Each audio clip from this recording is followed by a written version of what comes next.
Përshëndetje dashur shikues, mirë se vini në Agora News. Do të flasim mbi atë që po ndodh me vete Edi Ramën dhe mazhorancën e tij, e cila është përfshirë nga skandalet, teksa ditën e sotme Edi Rama ka sulmuar në një farë mënyre edhe ata që e kritikojnë përfshi këtu mediat dhe portalet, duke cilësuar si kazan e kusi e tepsi dhe duke i përfshirë në listën e 700 armiqve të tij. Po çfarë po ndodh me Edi Ramën dhe cili do të jetë fundi i tij? A do të jetë fundi nga Shtetet Bashkuara të Amerikës apo nga vetë drejtësia shqiptare, konkretisht SPAK-u? Për të folur për këtë çështje, por edhe çështje të tjera, ne kemi të ftuar avokatin e njohur Gylsen Zhlima. Zoti Zhlima, përshëndetje. Përshëndetje, faleminderit për ftesën. Zoti Zhlima, si cilësoni reagimet e kryeministrit Edi Rama? A është ai një njeri tashmë i dëshpëruar që gjendet në këtë situatë ku është i përfshirë nga skandalet e shumta, sidomos ato të fundit, që nga Balluku, Akshi, por edhe rasti i Ergys Hagasit, i cili kishte filmuar gjithçka teksa ministra dhe deputet shkonin në zyrën e tij? Së pari duhet kuptojmë diçka që është konkrete dhe jo imagjinare. Sulmi i zotit Rama kundrejt armiqve të tij apo kundërshtarëve të tij në një moment kur është rrethuar nga drejtësia e tij, dhe ju lutem mos të korrigjojmë njerëz të tjerë që flasin për një drejtësi të komanduar, po thjesht flasin për një padrejtësi e komanduar, sepse duhet kuptojmë qartazi a ndodhemi në një drejtësi të komanduar apo një padrejtësi të komanduar. Pse kjo gjë? Sepse në të dyja rastet jemi në një drejtësi dhe një padrejtësi të komanduar, e cila është e bekuar nga zoti Rama. Pse e bekuar nga zoti Rama? Sepse pikrisht zoti Rama, duke dhënë tek zoti Aldin Dumani shpatën e asaj kohe që të arrestoj të gjithë të korruptuarit nga opozita, por të gjithë të dyshuarit që mund të jenë edhe brenda llojit, sepse Partia Socialiste nuk do të bëhet kurrë avokati i drejtësisë së komanduar dhe të padrejtësisë së komanduar. Pikrisht jemi në momentin ku shikojmë zotin Rama, i cili del edhe sulet ose sulmon në mënyra të ndryshme njerëz të cilët kanë aksesin publik. Pse e bën këtë? Pikrisht e bën ai njeri i cili don të i thot tek militantët e tij që urdhëro kush është fajtori i kësaj të maskarade dhe i kësaj të ngjarje që ka të bëjë me skandalet që rrethojnë oborrin e tij qeveritar. Pse don zoti Rama të tregojë që fajtor janë të gjithë të tjerët dhe ai është viktima dhe riviktimizimi i vazhdueshëm në çdo skandal? Pra jo nuk është vetëm në skandalin e famshëm të kanabizimit të vendit.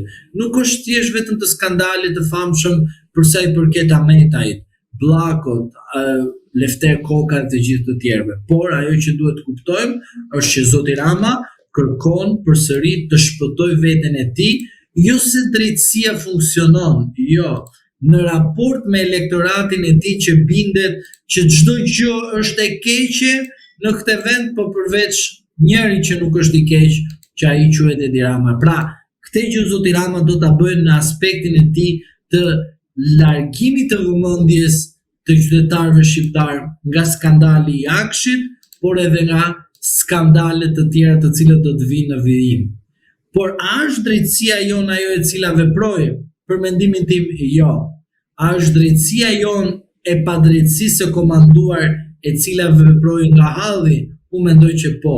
Pra, një drejtësi në komandim në padrejtësinë, ashtu siç zoti Rama e ka përmendur që unë i dhash spatën Aldin Dumanit, por tani në këtë moment jemi në një situatë, një loje, dhe loja është kjo, që zoti Rama nga Republik Prokurorëve tani e tutje do të shikoni që ai do të citojë në çdo moment, në çdo dalje ti publike, që jemi një republik parlamentare.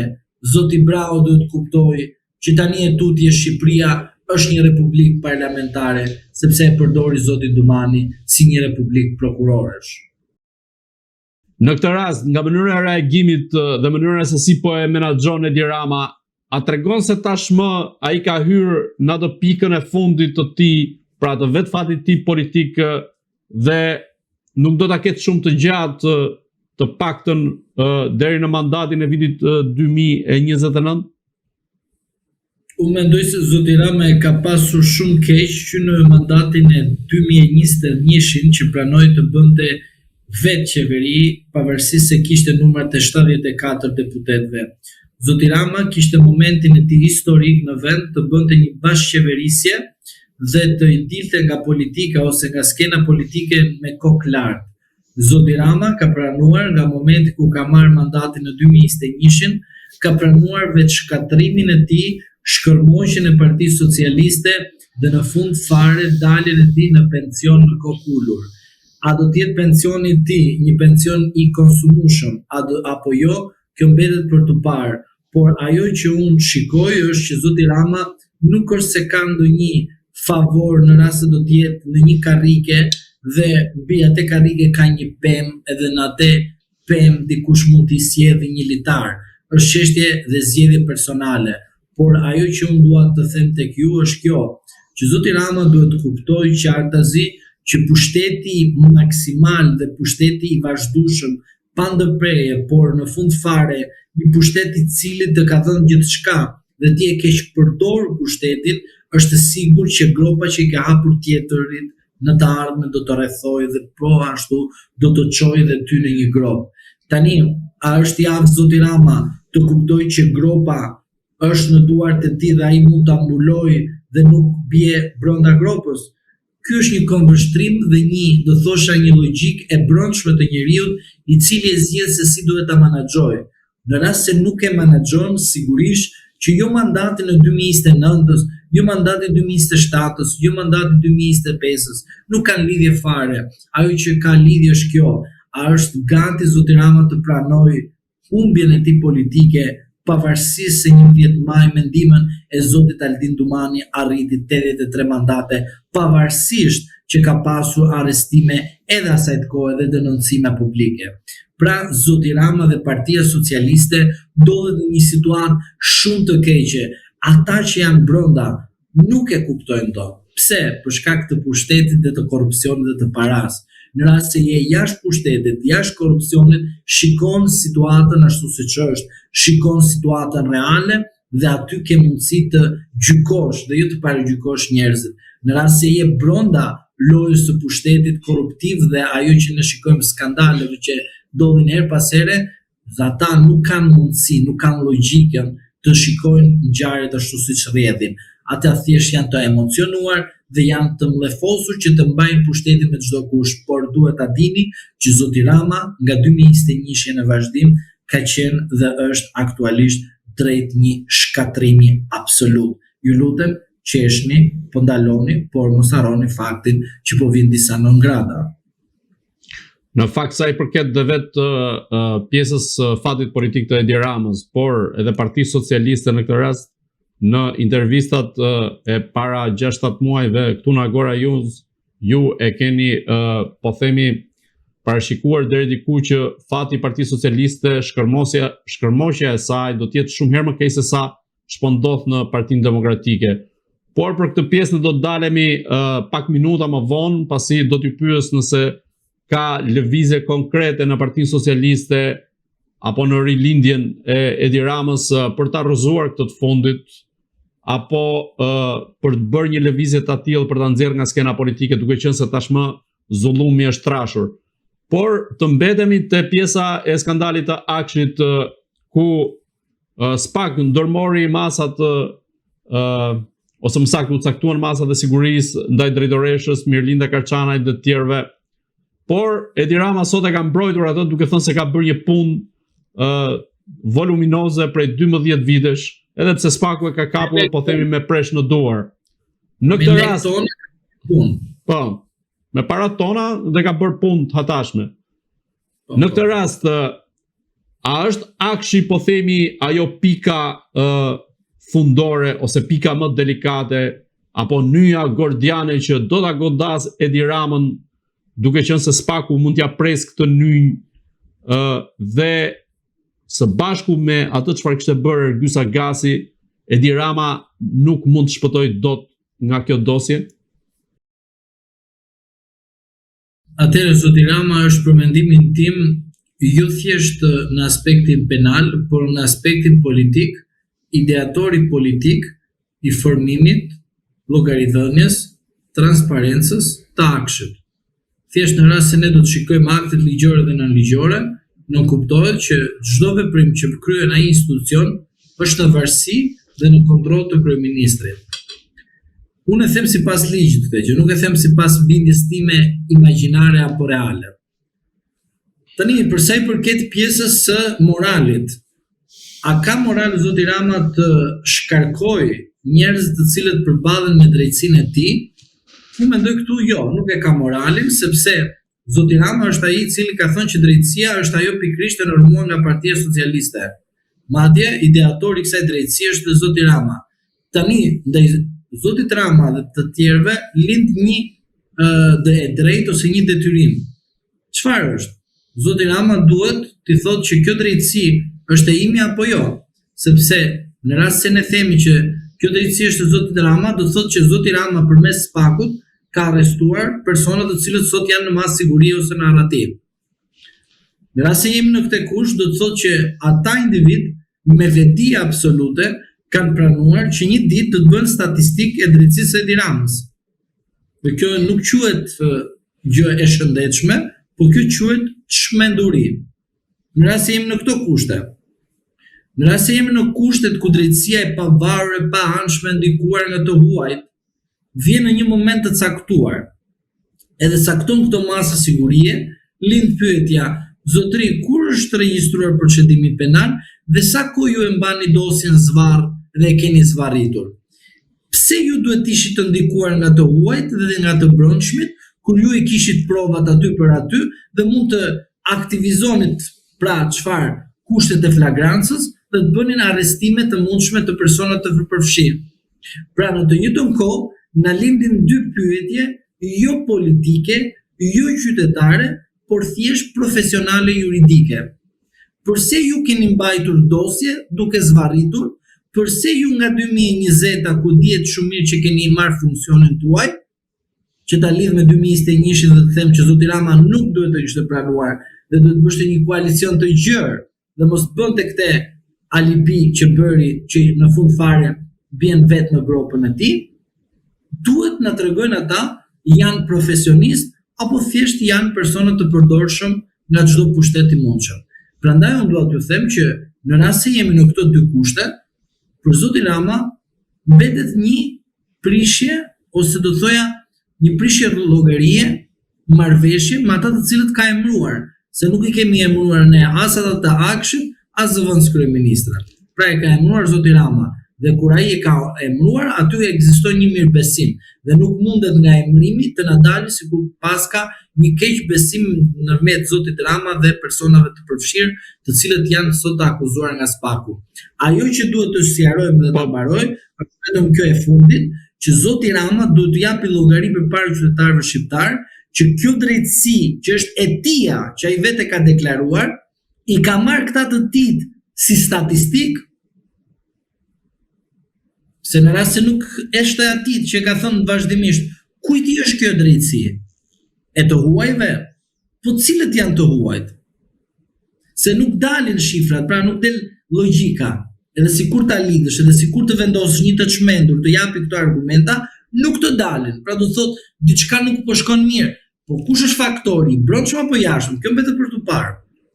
Jo, që ka një mbështetje ndërkombëtare, SPAK-u u duk dhe u tregua edhe në prezencën e ambasadorëve në rastin e zgjedhjes së Klodian Braos si kryetari i SPAK-ut.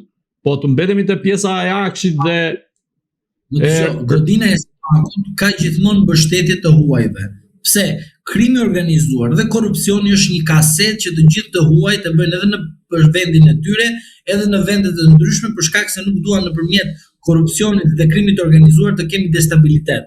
Prandaj do ndalemi edhe te pjesa e krimit organizuar, sepse ajo mund të jetë pika që mund të derdh kupën e qeverisë së kryeministit Edi Rama. Por në këtë rast të mbetemi te dosja e akshit, por edhe te rasti Belinda Ballukut, që kryeministri Edi Rama duket se ka ndryshuar narrativën e tij që prej rastit të Belinda Ballukut por edhe në rastin e Akshit, ku nuk flet më për persona që han dardha dhe kumblla pas shpinës tij, por tani mundohet që të justifikoj veprimet e tyre, madje edhe të dalë përballë drejtësisë duke u përplasur me vetë Spakun. Çfarë po ndodh në këtë rast? Çfarë po ndodh? Ta thash, nga Republik prokurorësh që i dha Altin Dumanit Spatën nga Asambleja e Partisë Socialiste, ma dëgjoj me vëmendje këtë sepse e kam thënë vazhdimisht dhe nuk po e shikoj që e kam kuptuar. Unë të dëgjoj, po për shikuesit tanë që ta kenë të qartë. Në momentin kur vjen Klodian Brau, derisa të lidhi ato pikat e tij të ndërthurës që i bën gjithmonë, kërkon kohë që t'i tregoj Klodian Braus që jemi në Republikë Parlamentare. Ai shumë mirë në marketingun e tij dhe në manualin e tij. Nuk e kuptoj pse nuk e kuptojnë të tjerët. Gjithë ky konflikt që kemi gjatë gjithë kësaj kohe është treguesi i qartë që zoti Rama po fiton kohë, jo se ka fituar betejën. Dhe ju a them me garanci, nga 2021 deri më sot, zoti Rama ka fituar kohë, jo betejë. Beteja e zotit Rama reale nuk është bërë kurrë nga 2021 në vazhdim. Beteja të reale të zotit Rama i bie që zoti Rama mos të marri me 60 deputet, po të kapim beteja reale flas. Dakor, po unë një moment, dakor. Këtë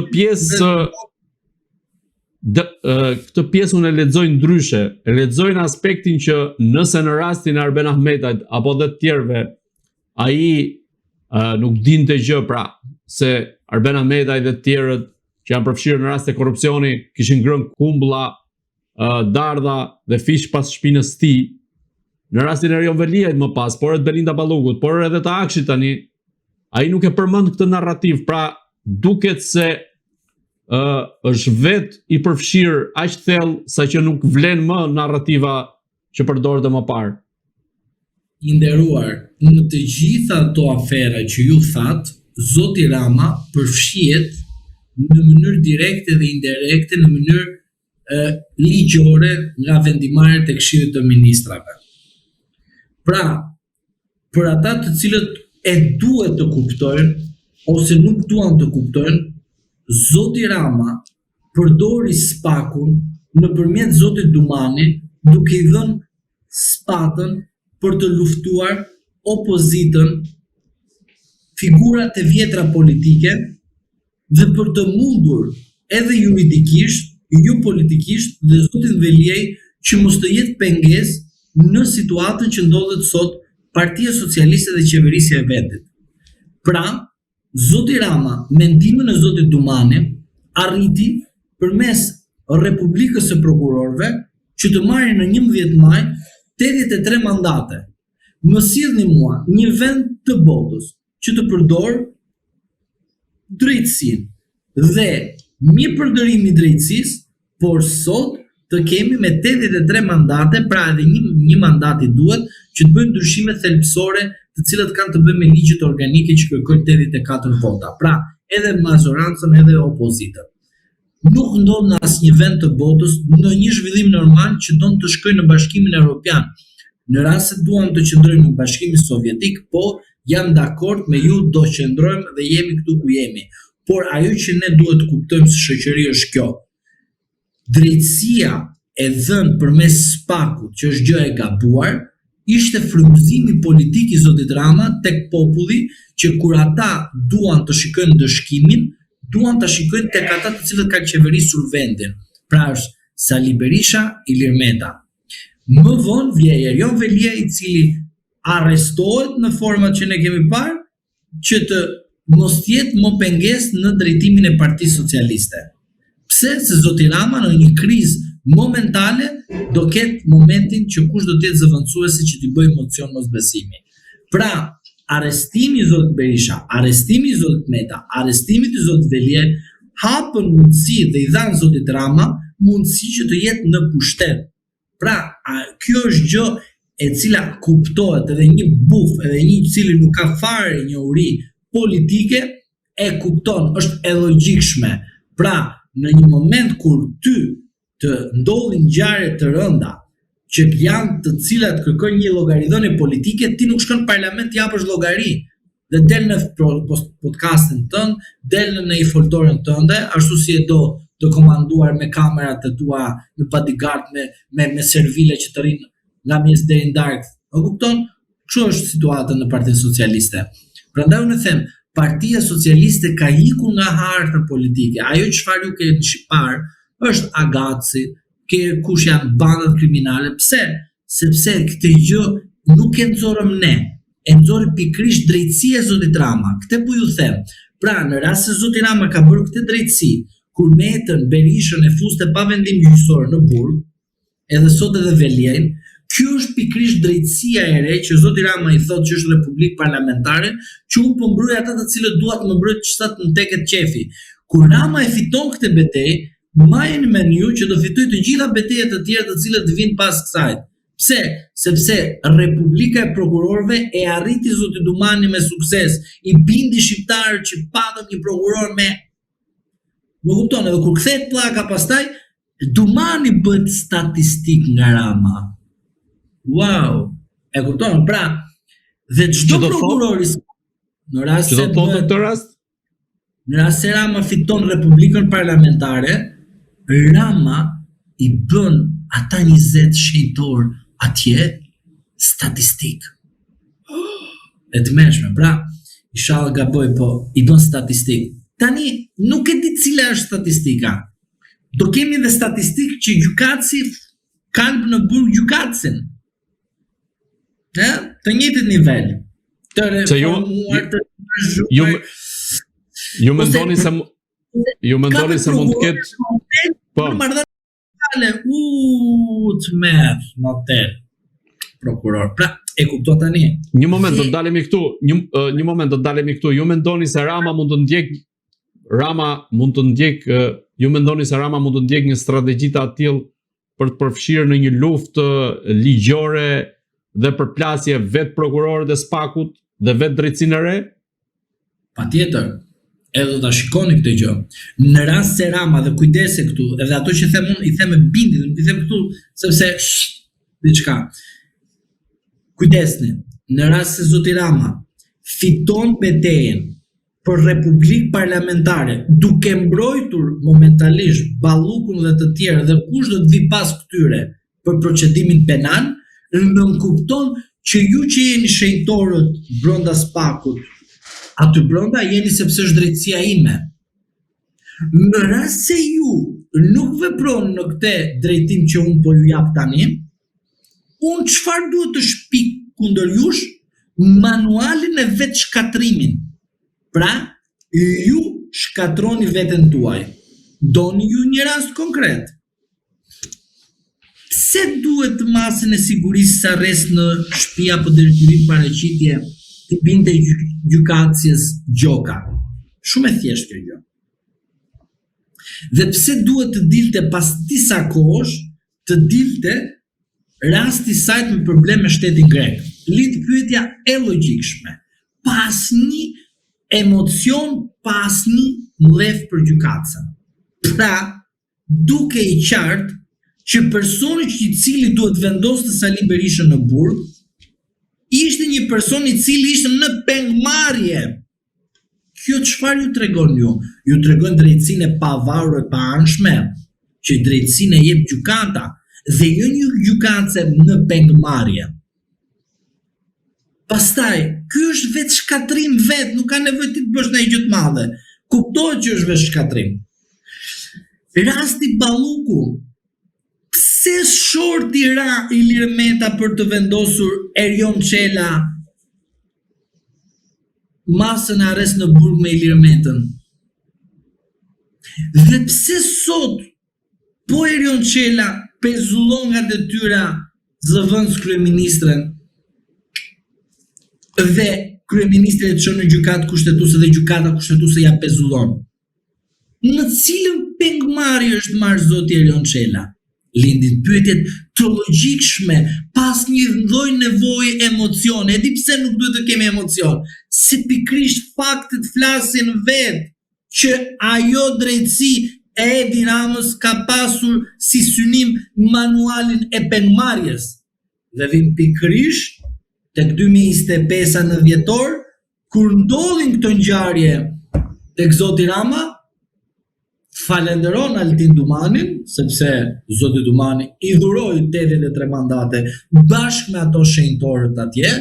Deri në ato momente zoti Rama ishte shumë komod, sepse unë zoti Bardhi nuk ju thash juve që do merrni mandatin e dytë, pa pyetur opozitën apo ndërkombëtarët.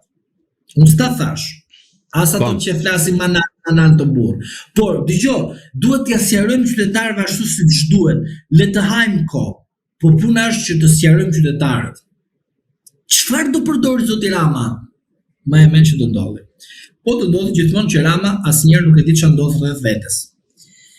Në momenti kur spaku drejtësisë së tij gjithmonë do shkoj të godasi rreth oborrit të tij Ramës, sepse shpikrisht ajo që Rama kishte bërë gati për të gjithë kundërshtarët e tij, dhe vjen në një moment dhe bën këtë veprim, atëre na shpiken rasti si ka mundsi një gjykatëse mos të jetë kontrolluar ashtu siç duhet.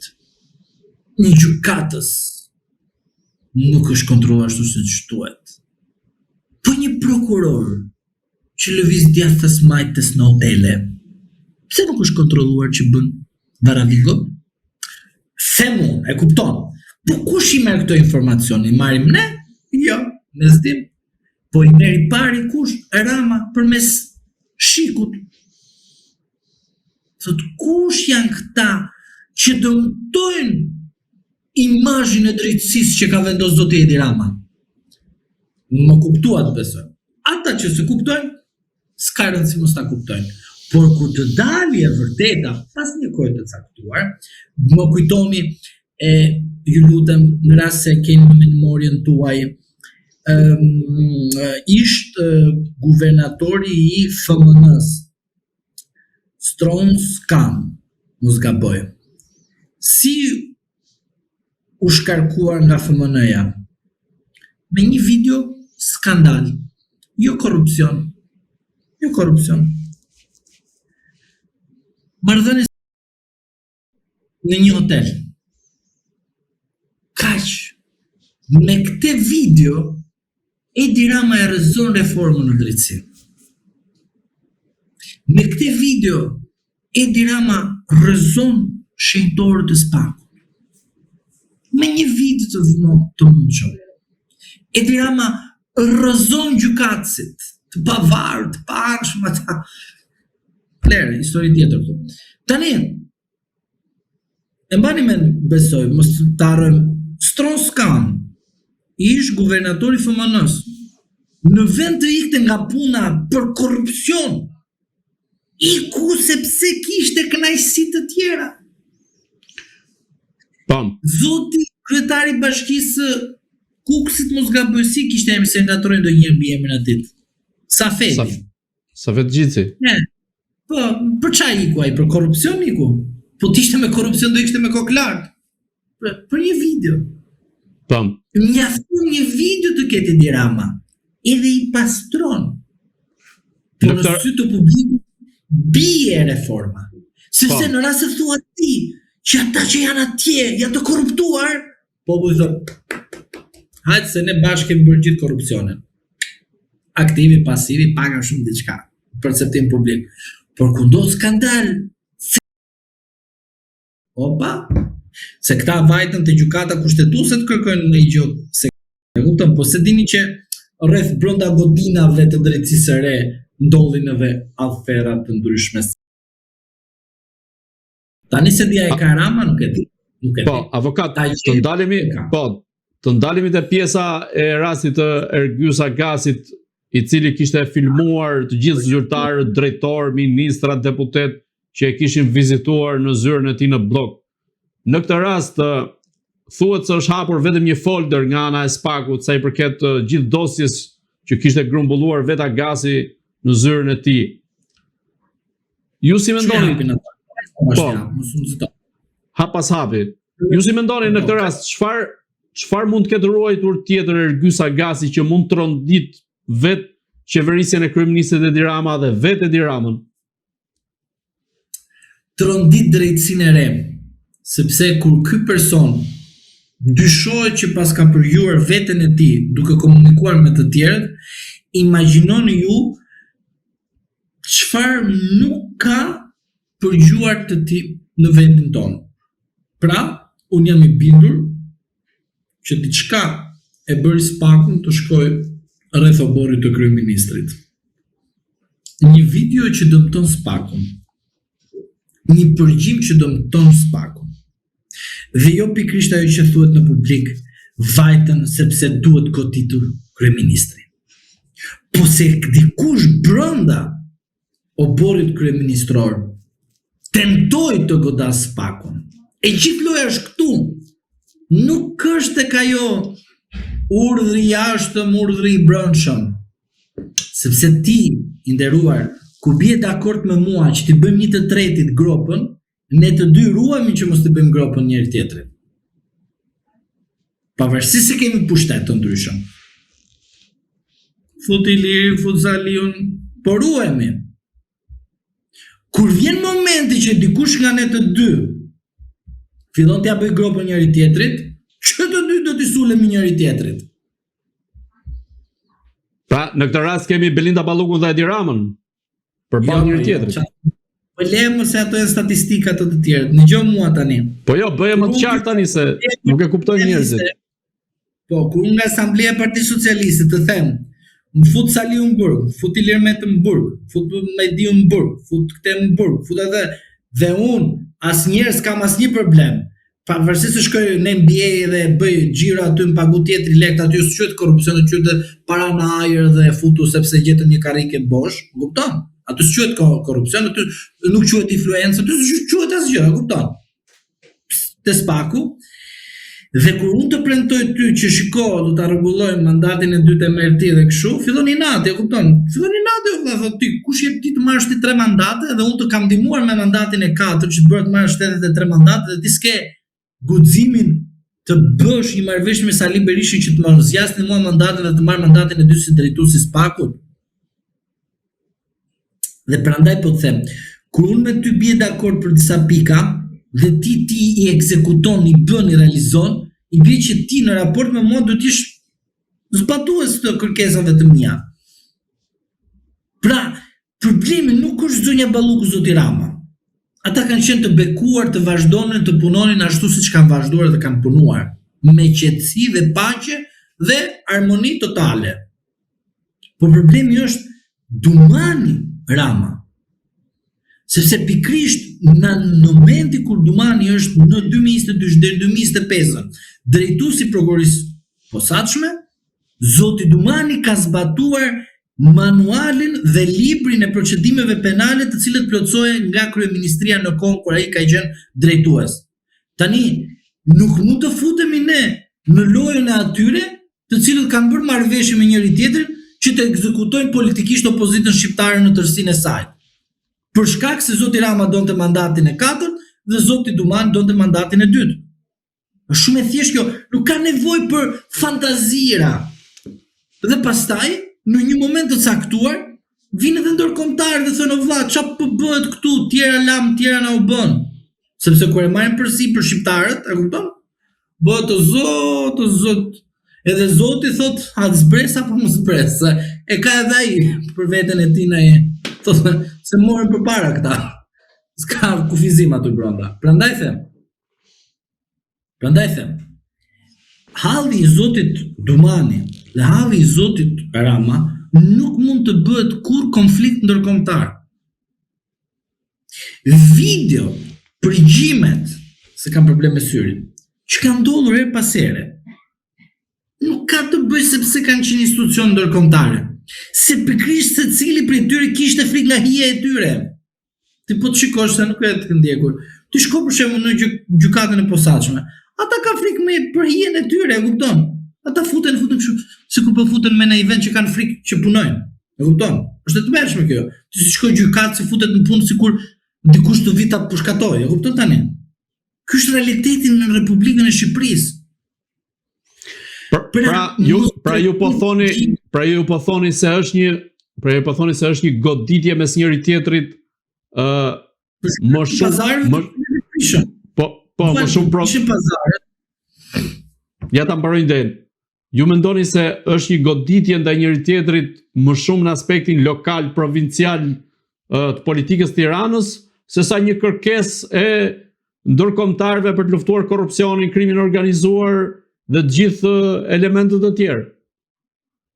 Pritani, se këtu duhet analizë. Kur ndërkombëtarët amerikanët, që janë për shembull ato të cilët janë investitorët më të mëdhenj në kuptimin e influencës, bërë një shkëputje, aty u fut shqiptari. Si puna e shqiptarit që fillon edhe futet në parakalim. Në atë parakalim u fut shqiptari Edi Rama, kupton? Aty tani filloi me Dumani duke marrë situatën në duart të tij. Sepse kur filloi Dumani dhe mori situatën e tij, në momentin kur në Shtetet e Bashkuara të Amerikës kuptoi që po vinte Trumpi, demokratët e lëshuan pushtetin, se ashtu e din ata si lëshohet pushteti, dhe në atë moment filloi Rama në parakalim ja mori Dumanit drejtimin. Duke ja marrë Dumanit drejtimin, Dumani tha, merre librin, shëno emrat dhe unë gradualisht do t'i zbatoj. Filluam me Sali Berishën, o kënaqën të gjithë analistët, nami këtu, drejtësia e Altin Dumani do të sjellë kështu, gjithë analistët dhe pat emrat bjerë, mos i themi se le kush merret me ata. U arrestua Ilir Meta në mënyrë të palishëm, e kupton? Altin Dumani hylli podës, ai është sistemi me vendim gjyqësor, nami, gjithë mediat kështu, djathas majtas fliçin italisht, spanjisht, gjithë, drejtësia e famshme. U arrestua Erion Veliaj. Aty një pjesë analizëve thonë qa sistemi ka krijuar si dado, për fal, bllokun Altini e merrte nga porosit që jepte Edi Rama Altinit në shënimin e bllokëve të përçëdimeve. Lind pyetja, pse duhet jetë falitor Olsi Dado ku arrestoi Erion Velin, ku ndërkohë dy prokurorë që ishin ishte Altin Dumani dhe kush tjetër? Dhe Olsi Dado. Dhe filluan të gjithë analistët pjesërisht. Qa sistemi është ky? Nuk mund të futet njëri me pa vendim gjyqësor në burg.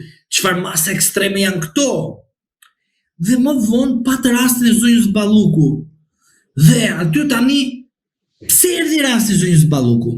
Se pikrisht bardhi mos harro se lajmi 3 ditë zjat, te ty kam thënë, zonja Balluku, për mendimin tim, ashtu siç kemi thënë edhe me rastin e zotit Valiaj, do zvarritet procedura për t'u larguar rreth zotit Rama.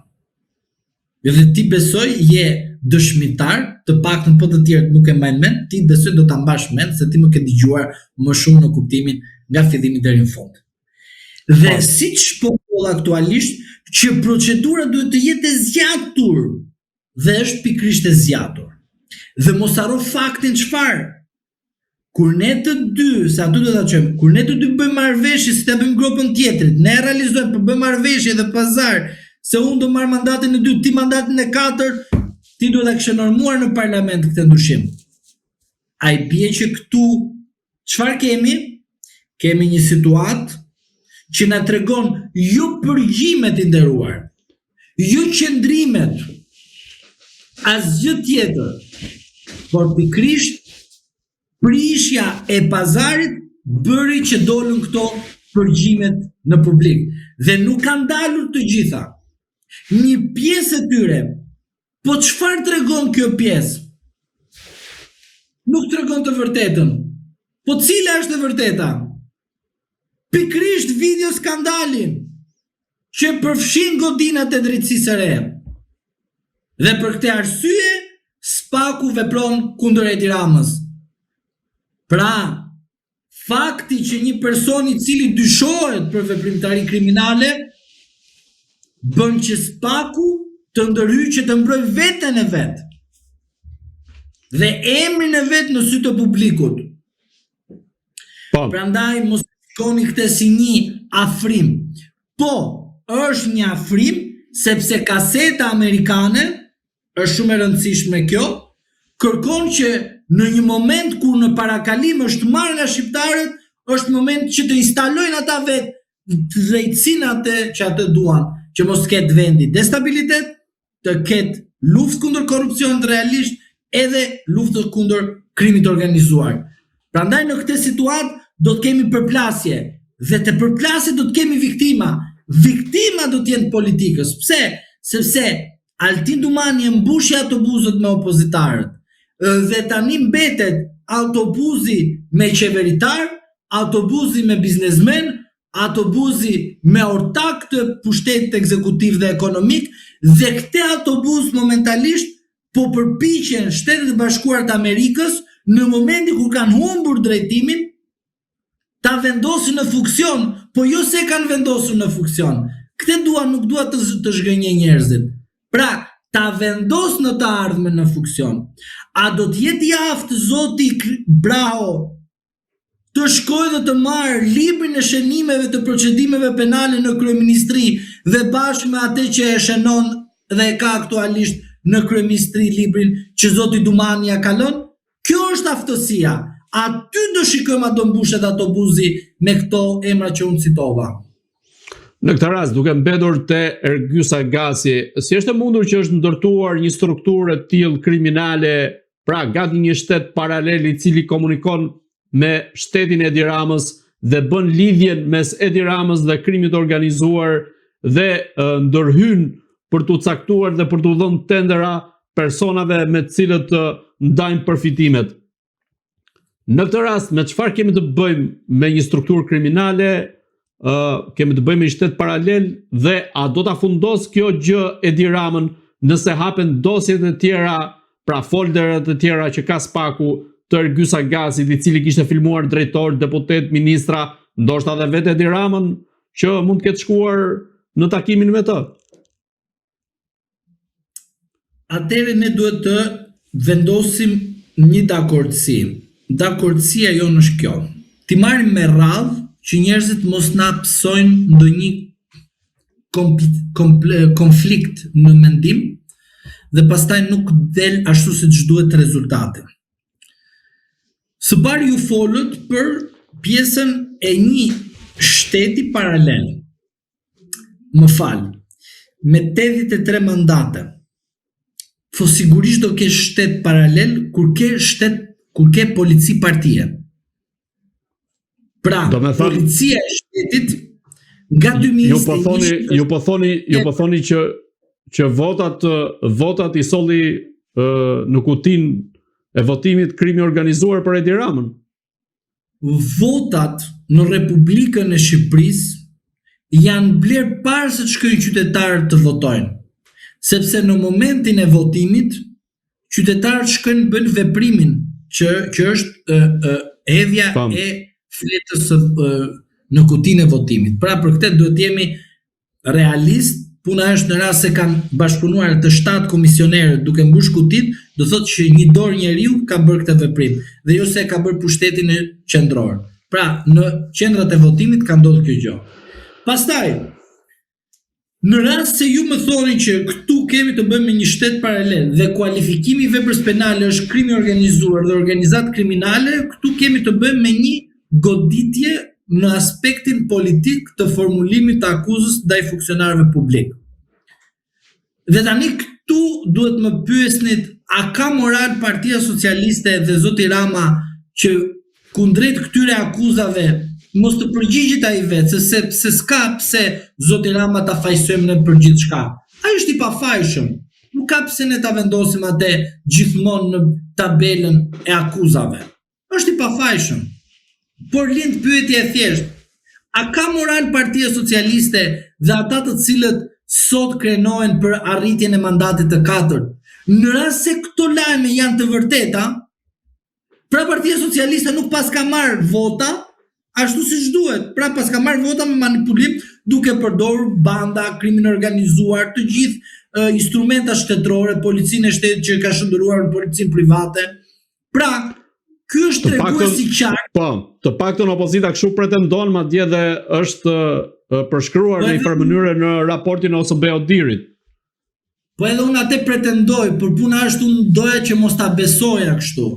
Dhe unë nuk është se e besoj kështu, e besoj akoma më e tmerrshme se kaq. Por nuk dua të flas më shumë, se nuk ka kuptim, sepse unë nuk është se jam pjesa aktualisht e një partie politike. por mund në të ardhmen të bëhen. Por puna është kjo. Çfarë duhet? Ne duhet të kuptojmë diçka shumë serioze. A jemi ne si shoqëri gati të ndëshkojmë politikisht përmes votës dhe jo vetëm juridikisht politikanë të cilët kapen dhe akuzojnë në flagrancë njerëz të cilët janë në mbiqyrjen e tyre politike. Sepse Akshi është në varësi të kryeministrit. Zëvendës kryeministria është në varësi të kryeministrit. Drejtoresha e përgjithshme e kadastrës është në varësi të kryeministrit. Pra, drejtori përgjithshëm i policisë është në varësi të kryeministrit, pavarësisht se ka atë nivelin që themi në politikë të ministrit të brendshëm. Pra, në rast se marrim këto 4 institucione që janë një të rëndësi të veçantë, do kuptohet qartazi që si ka mundësi zotëri që këto 4 institucione të jenë të përfshira në afera të korruptive dhe të citohen si grup të strukturar kriminal. Pra, do të thotë që politikisht ti do të mbash një përgjegjësi përderisa nuk mban përgjegjësi penale. Se s'ka pse të akuzosh ti penalisht. Pra, ne duhet kuptojmë si shoqëri që po këto pretendime të zotit Rama qëndrojnë apo jo. Pra, nuk mundet zoti Rama të dalë viktim edhe në aspektin politik, edhe në aspektin juridik. Pra, të paktën zoti Rama politikisht duhet thotë, unë i shkarkoj me njerëz se ne nuk do bëhemi zyra avokatisë kundër këtyre personave të cilën akuzojnë nga drejtësieti, gjithmonë këtë mos e harroni si fakt. Dhe duke marrë këto rrethana, ne shikojmë qartësi që nga analiza juridike dhe penale nuk del e qartë çfarë konkluzion në të cilën zoti Rama do të përcjellë tek njerëzit. Sepse nuk mundesh ti të kesh një shtet paralel që në njëra anë goditet nga hakerimi të Iranit. Pra, ishte Irani apo ishin tanat edhe bënë si kush ishin Iranian? Se lindi pyetje tani. Ose lindi shumë pikë pyetje. Po, ka shumë pikë pyetje ai rast. Një mor ka këta informacion socialist dhe Rama ishte i krenuar. Lindi pikë pyetje. Pra Rama vetë dinte kush e ka nxjerr, po thjesht duhet t'i mbronte politikisht. Pse shkuan spakistët këtu, kujdes, dhe shkuan edhe sekuestruan Lapsin dhe nuk janë banë të shkojnë të Partia Socialiste, atyre prokurorëve që i mba Rama me video. Më kupton? Pra, ndërkohë që Lapsi nxori një skandal shumë të madh sa i përket patronazhistëve. Mund të Partia e Pushtetit shkojnë, t'ja arrestoja gjithë, t'ja merr gjithë, sekuestrojnë çat kishin ç'a mos kishin aty. Dhe prokurorët të pavarur po anë shumë. E kupton? Vajtën ku? Te Lapsi. Pra, e kuptoni ju në cilën drejtësi jemi, që janë në pengmarrje ata atje, dhe në pengmarrje marrin në peng një jetë të tërë të shqiptarëve, se janë me probleme mendore. Ju e dini që ka gjykatës të cilët janë probleme mendore në gjykatat tona, por edhe të zakonshme të posaçme, por edhe të brenda prokurorisë të zakonshme të posaçme, ka probleme mendore flasim, jo, me mendore, flas seriozisht. Të dy personave ja kanë paur kartelën, ka një kartel lere, unë abitem se janë aty brenda. Pra, e kuptoni në cilën situatë jemi? Prandaj po ju them që ajo që unë po shikoj është kjo që njerëz të cilët janë me probleme të shëndetit mendor na bëjnë edhe ne sikur edhe ne të gjithë së bashku me ta jemi pjesë atij sistemit apo të shëndetit e tyre të shmendërisë, të cilët i ka llaktarisur nga pushteti dhe ajo që është nepotizmi i cili ekziston në institucionet shtetërore. Se tani është shumë e çuditshme që një ndër prokurorët e Spakut duhet të mbrojë njerëzit e tij, të cilët i kanë institucione shtetërore, që qemërisin nga pushteti ekzekutiv. Avokat. Sepse në Shqipëri nuk jetojmë me shtetit. Avokat, a mendoni se Ergyes Agasi, pra rasti i Ergyes Agasit, mënyra e funksionimit, skemës kriminale që ndiqte e tjera me radhë dhe lidhjes që bënte mes tij Edi Ramës dhe krimit organizuar, do tjetë fundi i Edi Ramës, pasi pjesën korruptive e kuptojmë, por a do ta përtypin dot shqiptarët pjesën e lidhjes direkte të Edi Ramës me krimin organizuar nëse faktohet që ai ka pasur një lidhje të drejtë për drejtë me element të krimit organizuar? Të im realiste kjo, nuk besoj se kjo ngjarje do të shkojë ashtu siç duhet të shkojë deri në fund. Por unë mendoj se kjo ngjarje do interpretohet nga secili në mënyrat e tij. Pra, pavarësisht se kemi një gamë të tërë ngjarjesh që nuk kupton qartësi që kur ekziston palishmëria, nuk ka rëndësi kush është niveli më i lartë apo më i ulët, por mjafton thjesht në aspektin politik mbapërgjithësi, ndërsa në aspektin penal i dërgon të tjerët përpara gjykatës, por ajo që ne duhet të kuptojmë është kjo. Apo vjen momenti që institucionet ndërkombëtare duhet të marrin në drejtimin e tyre juridik dhe politik, do të thoja, masa kundrejt atyre të cilët abuzojnë me përdorimin e krimit organizuar në politikbërjen e brendshme në Shqipëri. Sepse kjo nuk është thjesht një ngjarje e thjesht kur një djalë apo një njeri apo një burr apo një grua përfshihet në veprimtari kriminale, apo dyshohet që ai edhe grupi i tij përfshihet në veprimtari kriminale. Nuk është një konflikt privat të cilin shteti vjen edhe normon kufizime, po është pikërisht funksionar apo njerëz të cilët kanë përfunduar nga funksionet shtetërore dhe nga aparat publike që përdorin institucionet kushtetuese, institucionet ligjore për përfitime personale dhe duke përfshirë veten e tyre si të akuzuar në grupe të ndryshme kriminale. Prandaj them, kjo gjë, kjo çështje, kjo ngjarje, këto veprimtari që ka ndodhur gjatë gjithë këtyre viteve, nuk është se ka ndodhur në 2025. Këto ka ndodhur para 2017-s. Pra këto gjëra ka ndodhur vazhdimisht. Nuk vjen ky moment që u kapën këta individ, sepse kemi të bëjmë me një përpunim dhe me një vazhdim dhe një sofistikim të punës. Nuk mund të kapen drejtorët e Erion Velis dhe mos dinte asgjë Akshi, ose mos dinte asgjë Edi Rama. Mirë nuk dinte Akshi, nuk dinte Edi Rama për Agacin, po nuk dinte Shiku për Agacin. Lind pyetja e natyrshme. Institucioni i cili duhet të ruaj dhe duhet të ruaj vetëm, jo vetëm rendin ton, po edhe çdo gjë që cënon sigurinë kombëtare në çdo formë dhe mënyrë. Drejtori i policisë së shtetit që ka pa certifikat sigurie, po pse e bëre drejtor më? Le, mos bëj pak më poshtë, u le agradat. Pra do të thot, vullneti i drejtorit që të ekzekutoj çdo gjë që thot partia, nuk ka rëndësi certifikimi. Dhe ju më thoni mua për banda kriminale. Po ku ati ti mungon certifikatet deputetëve, ministrave i mungon certifikatet e sigurisë. Ju më thoni mua për banda, apo pushteti përfshin me bandat, apo partia përfshin nga bandat. Kjo është taksative. E vërteta është kjo dhe në fund fare ne duhet të reagojmë ndaj çdo gjëje që shkelmon rendin kushtetues, rendin ligjor dhe po pse mos të bëjmë edhe diçka tjetër që të provokojmë këtë qeveri të dorëzohet dhe të shkojë në zgjedhje të parakohshme. Partia Socialiste, në rast se do të shpëtoj veten e saj, në moment që flas sot, ka shansin e fundit për 100 vite të ardhshme që të çojë vendin në zgjedhje të parakohshme. Avokat, a mendoni se Ergjys Agasi mund të flasë si Arben Ahmetaj nga Arratia dhe mund të denoncoj atë çfarë po ndodh me qeverisjen e Edi Ramës?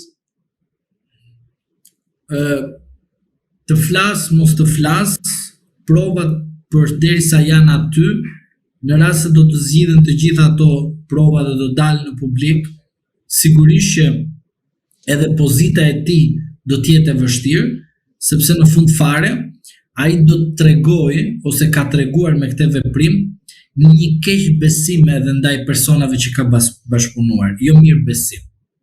pra keqbesim. Tani, ai i cili ty të ka besuar dhe ti je shfaqur duke mos e besuar dhe madje duke ja bërë dhe gropën, pavarësisht pazareve dhe çdo lloj gjëje që keni bërë, e sigurt është që do të ketë inat, do të ketë mbledh, do akumulojë çdo gjë të mundshëm që ty të bëj që po u ktheve ose po nuk u ktheve, sigurisht unë do të marr hak. Ne do shikojmë se si pushteti do veprojë me levat e veta, se ka dhe shteti. Do shikojmë se ku do arrijë rripi që do ta shtrëngojë kundrejt familjes së tij, dhe atëherë do shikojmë që do të kemi ndonjë penduar në distancë që do të bëj intervista në një televizion tjetër, se njëri bëhet te syri, tjetri mund ta bëjë te kaltri, e kupton? Ndryshon. Tjetri mund ta bëjë në oqean, e kupton? Është e drejta e tij. Por puna është kjo që ne duhet të kuptojmë bashkë si shoqëri që në rast se ka të penduar, mirë se të vinë të penduarit, por ajo që duhet të kuptojmë është kjo. Zotëri, ky i penduar ka qenë në marrëveshje me këtë person. Dhe ky i penduar vjen kur na ka shfrytzuar të gjithë neve përmes këtij, dhe në fund fare me paratë tona është bërë miliarder. Kjo është shumë e thjeshtë. Ta kuptojmë. Dhe ai pensionisti që voton nga mjesë deri ndar Partinë Socialiste, se për atë e kam fjalën, ky është bërë miliarder.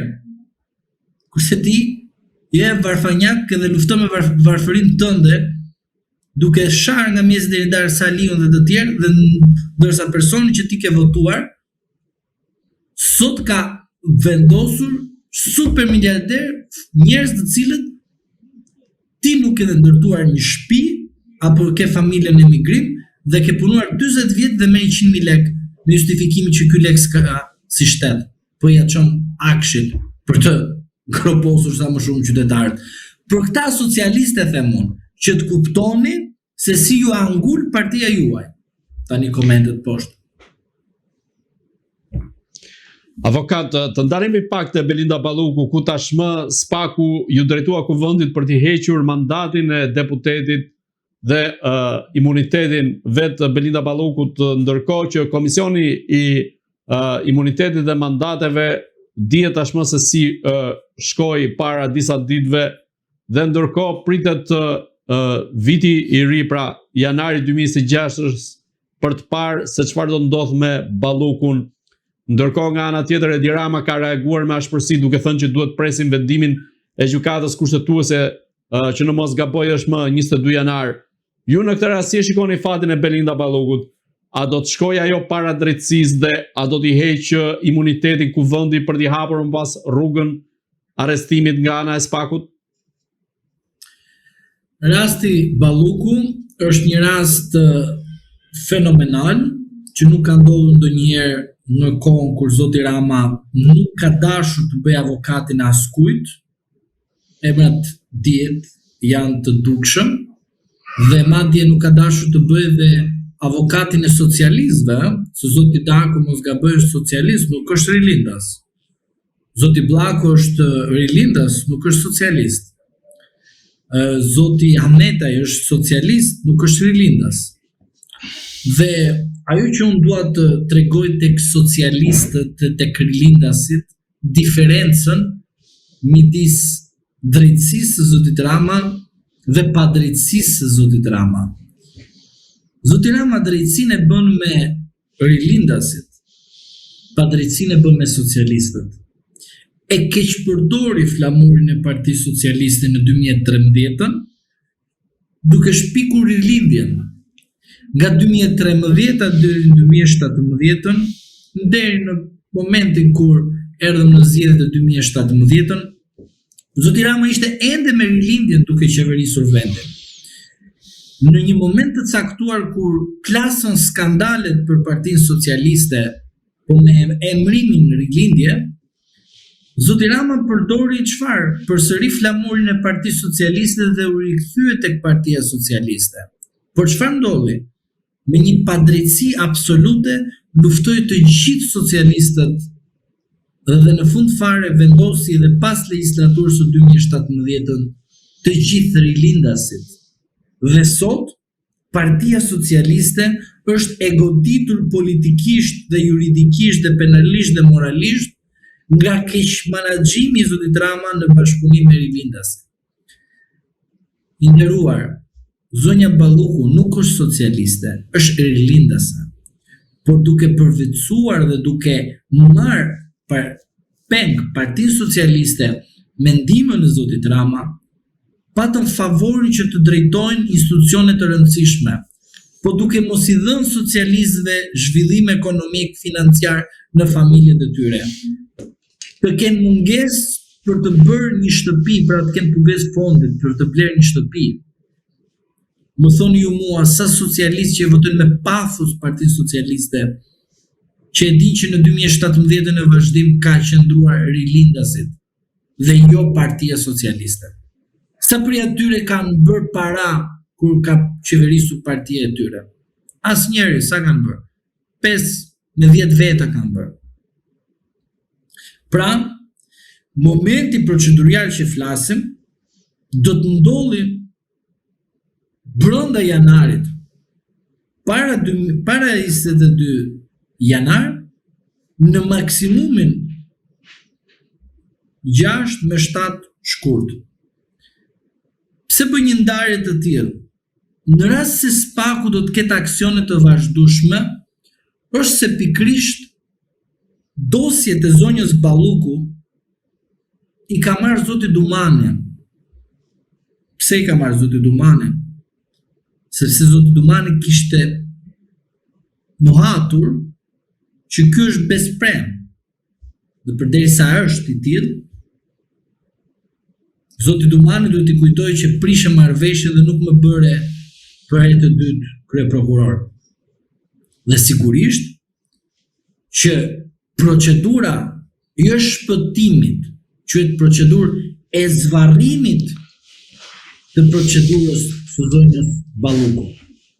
Pra, zonja Balluku do presi datën 22 janar, në rast se gjykata kushtetuese del në favorin e zonjës Balluku, ju e të mbani me në qëndrimin tim, unë them gjykata kushtetuese duhet të vinë në nivelin e dur dhe duhet të shfuqizoj vendimin për pezullim në 20 vend kryeministri, nuk ka rëndësi emri në këtë moment. Por tani nga aspekti politik për Partinë Socialiste duhet të themi këtë gjë.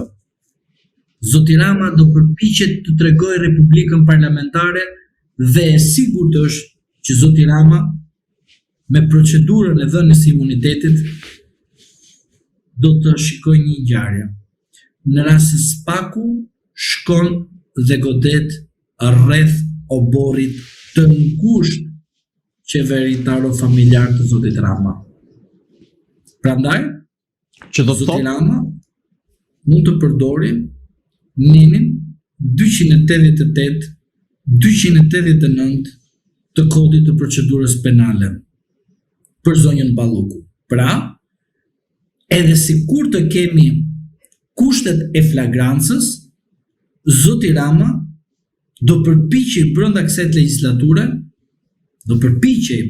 legislature, të mos japi autorizimin parlament e prokurorisë për të hequr imunitetin zonjës Balluku. Por gjithmonë, pra ju thoni se mund ta mbrojnë në parlament me votat e deputetëve. E mbron deri në fund. Po është deri në 2029 dhe të shkoj SPAK-u 20 herë. Ta procedoj, nuk jep autorizim kurrë dhe nuk ka çfarë të bëjë prokurori. Nuk mund ta arrestojë. Se quhet arrestim pa ligjshëm dhe personi duhet lirohet menjëherë. Siç e bëri deri diku. Po. Siç e bëri deri diku në rastin e Olta Xhaçkës. Në atë formë, po, ai është forma, po është e bukur se Olta ishte duke bërë turizëm, dhe duke thënë për pe malin merr çadrën të rëra, kupton, duke i shah shqiptar dhe një komisioner diskriminimi nuk doli. Po dalësh të diskriminosh në njërin dhe unë na bën model. Pra, ajo që unë dua të them është kjo, që zoti Rama do ta çojë deri në fund. Aty kam folur me shumë njerëz të opozitës dhe nuk më dëgjojnë. Zoti Rama kur merr diçka e çon deri në fund situatën. Jo si Partia Demokratike që lën për festa ose kur kemi pushime për pushime. Zoti Rama e nis betejën dhe e çon deri në fund. Këtë gjë dhe Spaku e ka kuptuar. Derisa e çon deri në fund, duhet edhe këta ta çojnë deri në fund.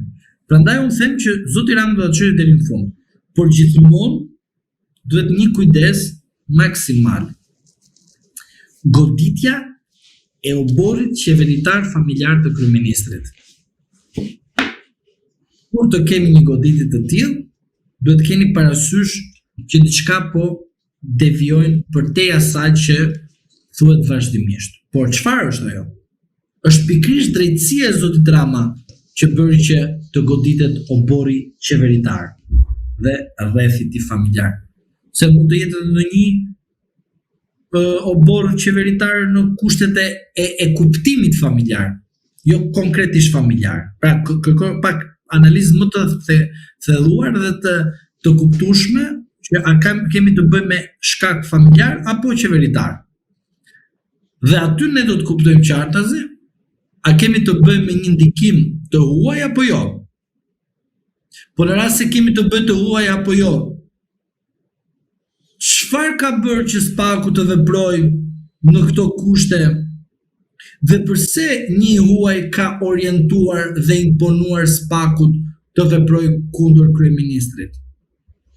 Dhe lind pyetja, sa peshka ai huaj i cili mundet të imponojë procedim të oborrit qeveritar? Këtu është moment që duhet diskutojmë.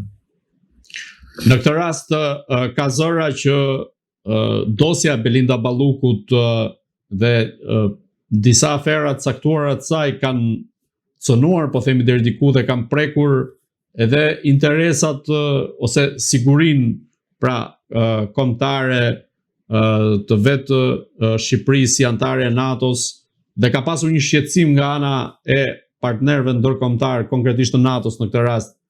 Dhe a ka pasur, po themi, një kërkesë të vetë burokratëve të NATO-s apo të Bashkimit Evropian, siç ishte në rastin edhe të sektorit energjetik së fundmi, që kishte pasur një blokadë. A ka pasur në këtë rast pra një kërkesë që tani është mjaft, korrupsioni është korrupsion, por këtu e keni kaluar pjesën e cakut me veprimet tuaja? Duhet kuptojmë një gjë në aspektin tregtar. Çfarë është? Në glob, në botë, janë disa kompani që janë ndërtuar me një mekanizëm dhe një manual ndërkombëtar që quhet standardi. Standardi është për të gjithë njësoj kur operon një kompani e caktuar. Që do të thotë, aeroportet nuk bën nga një biznesmen i cili sapo hapi SHPK-n edhe të nesmen fiton PPP. Portet nuk bën nga një kompani sapo hapet kompania të nesmen thotë që unë jam i gatshëm të ofroj këtë shërbim. Kompani ndërkombëtare serioze që janë në bursa ndërkombëtare, që kanë marrë licencimin dhe operon vetë pa ndikim të asnjë të brendshmit. I gjejnë të gjithë marrëveshjet, i bëjnë të gjithë marrëveshjet edhe me kompani të brendshme, por vetë ata dhe nuk kërkojnë që shteti të ndërhyjë. Thjesht aplikojnë, marrin miratimin dhe në fund fare operojnë. Çfarë ka ndodhur në vendin tonë gjithsej të kohën nga 2021 në vazhdim? Flas gjithmonë. Dalun bën një SHPK, marr një tender për aeroportin. Del ky biznesmeni shqiptar, merr komandimin e një porti. Del një biznesmen tjetër, merr kompaninë për të ndërtuar aeroportin e Vlorës. Merr ai edhe ndërton aeroportin e Kukësit, vetëm. Merr ai tjetër për ndërton portin e Romanës, Porto Romano, çfarë është? Më fal. Të gjithë këto kompani ndërkombëtare që janë të certifikuar me këtë gjë, nuk mund të japin me qira autorizimin e standardit të tyre, po thjesht vetë tregu ndërkombëtar, çfarë bën? Konkurrojnë 3 kompani ndërkombëtare dhe njëra nga të treja e marrin PPP-n. Pse? Sepse në ligjin tregtar është i qartë çfarë? që personat të cilët konkurojnë për të marrë një PPP dhe ka të bëjë me objekte që kanë një rëndësi të veçantë edhe kombëtare, edhe ndërkombëtare, duhet të kenë një certifikim të caktuar dhe certifikimi i caktuar duhet të vijë vetëm përmes atyre kompanive dhe publikimi duhet të bëhet në gazeta ndërkombëtare. Deri më sot, të mos hyjmë shumë në detaje, kuptoj shumë mirë argumentin dhe analizën. Pra, kur ti ke shkelmuar ligjin tregtar ndërkombëtar dhe rregullat të pashkelura, të gjithë këto kompanit i adresojnë ambasadave të tyre. Dhe i thonë, orë zotri, ky merr avionin edhe ma çon në drejtim të paditur. Çfarë? Më rrezikohet stabiliteti i vendit tim. Çfarë do thot një? Krimi organizuar. 2. Organizatat kriminale. Nuk ka rëndësi ata të marrin avionin dhe bëjnë akt terrorist. Që është e fundit. Por zotri, ky person përmbush disa gjëra të avionit. Këto gjëra mund të përbëjnë vepër penale, nga ta di unë. Do më thosh ti ke aparatura. Jo zotri, ky nuk duhet të vinë në vendin tim. Pra duhet ta ndaloj. Ku ndalohet? Në momentin kur unë e kam certifikuar dhe kam dhënë ato certifikimet që ky person, ky aeroport, ky port nuk do të bëjë transport ndërkombëtar kokaine dhe kështu gjërash. Pra, unë dua t'ju them këtë gjë. Nuk vjen amerikani se don për të thënë që ne shqiptarë do t'i mbrojmë këto, por e mbrojnë interesat e vet. Cilat janë interesat e vet? Që krimi organizuar, organizatat kriminale, akte terroriste mos të kenë as pak as një ndikim në jetën e tyre, në stabilitetin e vendit dhe në ekonominë e tyre. Është shumë e thjeshtë kjo. Dhe prandaj në fund fare operojnë dhe i thënë këtyre të spakut, zotri, vepro, sepse ne po shikojmë që ju po bëni qoka në qeverisë. Dhe prandaj vjen momenti edhe ata sulen, po sepse janë të ndikuar nga një kërkesë ndërkombëtare, sepse ka rritur lami. Në këtë rast mbetemi dhe një pyetje të fundit sa i përket Belinda Ballukut. Si mendoni kur mund të jetë ai moment, megjithëse ju e thatë deri diku që mund shkojë nga 6 deri në 7 shkurti, pra nga janari deri në shkurt që mund vendoset fati Belinda Ballukut. Deri në këtë periudhë, a mendoni se spaku do të rrisë intensifikimin e goditjeve ndaj zyrtarëve të qeverisë së kryeministit Edi Rama, por ndërkohë të nxjerrë edhe përgjime të tjera, pra ose më saktë ta zbërthej komplet gjithë dosjen e Ballukut, sepse duket që ka qenë një qelb i madh aty sa i përket dhënies së tenderave, teksa kanë dalë edhe përgjimet e fundit se si ajo po i bënte nder edhe bashkimulajt në rastin e ndërtimit të aksit Thuman Kashar. Dhe në këtë rast a do ketë spaku një goditje ndaj vetë oligarkëve, njerëzve të cilët janë të lidhur me politikanët, kanë qenë të lidhur deri dje me Belinda Ballukun, apo vijojnë të jenë të lidhur me të, dhe a mund të kryej një pastisje direkte ndaj këtyre oligarkëve, edhe pse thuhet që ka pasur lëvizje gjatë ditëve të fundit? Dosja e zonjës Balluku është një dosje e cila për mendimin tim ka të përfshirë shumë faktorë të ndryshëm, jo thjesht vetëm të pushtetit ekonomik dhe faktorë të tjerë të cilët nuk kanë të bëjnë vetëm me pushtetin ekonomik, por kanë të bëjnë me atë që ne themi kërkesën e zotit Rama, që përveç se unë kam komanduar dhe kontrolluar drejtësinë ashtu si kam dashur, është momenti që dikush pas 2021 të komandoj dhe të drejtoj çfarë drejtësi që unë kam pretenduar. Cila është drejtësia që unë kam pretenduar? Është dhe një drejtësi politike. Cila është drejtësia politike që unë kërkoja? Mandati i 3 dhe mandati i 4. Po kush do të jetë personi dhe do thoya punëtori i cili duhet të ketë fuqi të më bëjë mua ndërmjetësim me shumë faktorë të ndryshëm të pushteteve të ndryshme që rrethojnë pushtetin ekzekutiv, pikërisht Belinda Balluku.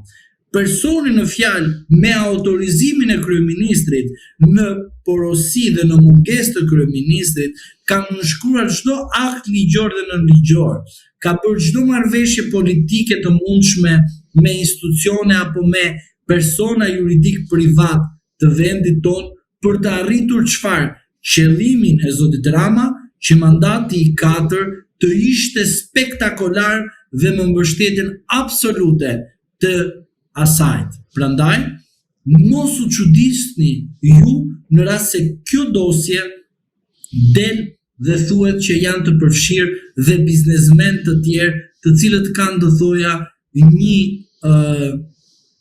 thoja një prezencë si biznesmen opozitar, po janë pjesë e lojës së madhe, sepse loja e këtij pushteti ekzekutiv në mandatin e 4 të Partisë Socialiste të zotit Edi Rama nuk ishte një pushtet i dëshiruar nga populli, po ishte thjesht një pushtet i dëshiruar nga zoti Rama me çdo çmim, me çdo kusht, se përndryshe ai u mbylla qepenat. Një biznesmen i cili ka bërë sakrifica, dhe është në pikë të hallit, çfarë bën? Bën pakte edhe me djallin. E prandaj, çdo biznesmen që është përfshirë në dosjen e zonjës Balluku, sot është në kish, në xhami, në ato që them fallet. Çfarë? Për të shpëtuar. Sepse po vjen katastrofa. Dhe unë këtu te ju kam cituar një herë që këto biznesmen mund të kenë arritur majën, puna është të kthehen nga maja poshtë dhe të ribën atë që duhet. Por e vërteta është që shumica e këtyre do bien poshtë. Pse do bien poshtë? Se pikrisht u bërën vegël. Aty ku arritën gjithçka nga vetja e tyre, ata thjesht u bërën statistik e spakut, e drejtësisë së Edi Ramës. Të përfshin dosja Balluku, ty si biznesmen që ke sakrifikuar kaq gjëra në vendin ton, që kanë qenë më të rrezikshme, 97 dhe vendet edhe ngjarje të tjera, dhe ti u bëre vegël, më psikopat, më ignorant, më debil, biznesmen, edhe u bëre vegël e një personi që nuk e di ku i bjen parlamenti dhe u bë për të bërë notere. Pra për të bërë thjesht firmos në mungesë në porosi. Prandaj them, spaku do krijoj statistika të pushtetit ekonomik. Në këtë rast, sa i përket pushtetit ekonomik, a besoni se spaku mund të ndërmarrë një aksion të atill për të hyrë seriozisht, sidomos në Tiranë, për të verifikuar se prej nga vijnë parat që ndërtojnë kullat mes Tiranës, dhe a mundet që ta godas mafjen e ndërtimit? Fiqe fjalin seriozisht dhe pastaj filloj dhe artikuloj. Se kur thua të fjalën seriozisht, them tani, po e telendise tani të pyetjen. Po jo, ideja që mos përdor raste sporadike, por t'i godas në blok. Jo, po nuk goditen tani të gjitha kështu, se kërkon një bilanc, kërkon një... Shiko, unë po them për ata biznesmen të cilët u bërën vegël, dhe biznesmenët që janë bërë vegël të pushtetit për përfitimin momental, do t'i dalin kundër. Dhe spaku nuk do të shikoj sa apartamente, sa pallate, sa gropa kemi këtu, 20 gropa, sa do ndërtojnë 20 pallate. Po nuk bëhet kështu mbledhja e llogaritjes për llogaritjes. Por ajo që duhet kuptoni ju është kjo, që biznesmenët kërkuan vetë të bën blok mërzotri, të bën statistike spakut. Pse kanë kërkuar këtë gjë? Sepse kanë dashur të përfitojnë çdo gjë në mënyrë të padrejtë, kur ata dëgjonin lajme që ky përfshihet në këtë skandal, Rama nuk e mbron, po thjesht ai bë burg për Ramën. Dhe në fund fare dhe ata thanë, kur ai ka bërë burg për Ramën, edhe unë të marrë një autostradë me një trau, do bëj burg të përjetshëm për Ramën. Është shumë e thjeshtë nderuar. Unë se kuptoj pse ju tani habiteni të bëj spaku punë serioze. Spaku bën punë figurative. Dhe biznesmenët thonë të paktën të marrë një PPP, të bëjmë burg edhe të përjetshëm, por në fund fare të çlirohet familja të fitojë diçka. Sepse duhet keni parasysh diçka, kur spaku merret me PPP-n tënde dhe kur shteti normalisht do të derdhi edhe sikur ty të shpallë fajtor për ndikim të palishëm, korrupsion aktiv ose pasiv në sektorin privat ose shumë gjëra të tjera, PPP-ja nuk anullohet zotëri. Sepse ky Qështënburg, edhe ato të cilët i kanë kompani, shkojnë edhe çojnë shtetin shqiptar në gjykatën ndërkombëtare. Në arbitrazh, po. Dhe pastaj Begeti 2, Begeti 3, Begeti 100. Majmen që po ta kapin statistikisht, ai sa e kam llogaritur unë, gjithë këto që ka bërë Rama nga momenti ku kanë ardhur, ku ka ardhur në pushtet duke prishur, shkatruar gjëra, duke treguar popullit budalliqe dhe fut fare do të haj faturën aty kur nuk janë banë më buxhetit të shtetit, i bien që 580 me 590 kompani flas, nuk ka rëndësi sa të ardhur apo janë përfshirë në PPP, do shkojnë në gjykatën ndërkombëtare. E kuptoni ju se do jetë fatura? Kemi guxime të pagojmë ne popullin. Se ne do të pagojmë, ja, sa i thot iki, ju më zgjodhët unë nejta. Ju nuk më zgjidhni unë iki. Shumë e thjeshtë është. Avokat, të ndalemi pak te Shtetet Bashkuara të Amerikës në raport me Ballkanin Perëndimor dhe konkretisht Shqipërinë, ku së fundmi ka ndërmarrë një projekt ligj për të luftuar korrupsionin, për të luftuar kartelet e drogës, nisur edhe nga deklarata ose urimi që bëri vetë sekretari amerikan i shtetit në rastin e 28 nëntorit të pavarësisë së Shqipërisë. Ju si e shikoni këtë nismë të Shtetet Bashkuara të Amerikës? A e ka ndërmarrë tashmë seriozisht Shtetet Bashkuara të Amerikës për ta goditur një herë mirë Edi Ramën dhe lidhjet e tij me krimin organizuar? Së pari, krimi organizuar nuk goditet nga qeveria amerikane, por do goditet nga funksione të larta ndërkombëtare që janë atribuar nga institucionet dhe nga ligji amerikan. E çuditshme, por është realitet. Në Shqipëri janë këtu e 1 muaj agent të cilët kanë monitoruar edhe në një moment tjetër, që unë e kam thënë në një moment më përpara se sot, pra në mos gaboj në vitin 2025 në fillim, mendoj në muajin mars, mos gaboj maj, kem bërë një bisedë për të kërkuar informacione stat lista në momentin kur administrata e Biden ka ikur dhe ka ardhur administrata e Trumpit. Dhe kam thënë tek ju që kjo listë do bëj një verifikim paraprak dhe nga ky verifikim paraprak do të çohet një raport për të gjithë ata të cilët kanë ndjekur këto agjendat. Nga i moment deri më sot jemi pikërisht tek rasti i procesit legjislativ tani e tutje. Të gjithë raportet janë marrë me kohë. Në atë moment, administrata e Trumpit e pa të arsyeshme që këto agent të shkojnë në vende të ndryshme që të marrin informacion. Dhe mos harroni edhe diçka të rëndësishme, që për Partinë Demokratike erdhi Lacivita, një person që ka qenë pjesë dhe është aktualisht pjesë e një skuadre të gjerë të atyre që bëjnë fushata edhe kombëtare dhe ndërkombëtare. Por duke e materializuar këtë fakt në proces legislativ, që nesër çdo dekret që do të nxjerrë zoti Trump, do të jetë pikërisht çfarë? Goditje e çdo personi, por godet edhe personin, por edhe fondacionin Soros. Sepse fondacioni Soros brenda 2028-s duhet të shpallet organizat kriminale në gjithë botën. Dhe kush është pjesë e tij në mënyrë direkte apo indirekte, quhet antar organizate kriminale.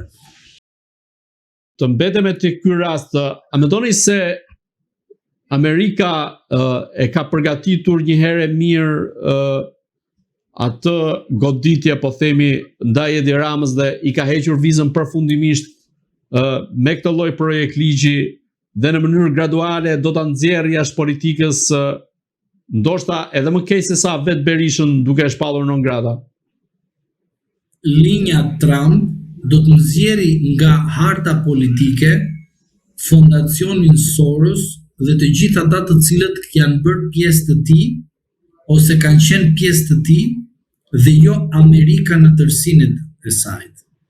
Pra, çdo lëvizje që ju do të shikoni është një lëvizje e përqendruar kundrejt çdo politikani në Republikën e Shqipërisë që ka përgëzuar, ka bashkëpunuar, bashkëpunon në të ardhmen, në të shkuar, në të tashmen edhe në të asajt që themi na herë me fjalë të ndryshme popullore, kundër interesit të linjës Trump. Prandaj them që çdo aksion, çdo veprim që ndërmen linja Trump është kundër fondacionit Soros.